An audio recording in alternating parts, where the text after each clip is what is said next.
With conditional formatting, you can highlight specific values or cells by changing what a cell looks like based on a set of conditions that you select. For example, say you want to highlight negative variances in a sales cube, so where the actual is less than the budget. Right-click the variance column header and select Conditional Format. Then select Less Than. Select Value, and then type 0.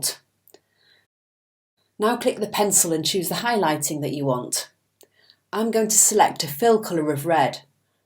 I'm also going to format the cell values with an underline. You could choose an icon, but we won't in this case. When you save, now you can see that all negative values are highlighted. You can create several conditional formats in the same view. For example, let's highlight positive variances. Click the Add button to create a new condition. Click Greater Than, Value, and then 0.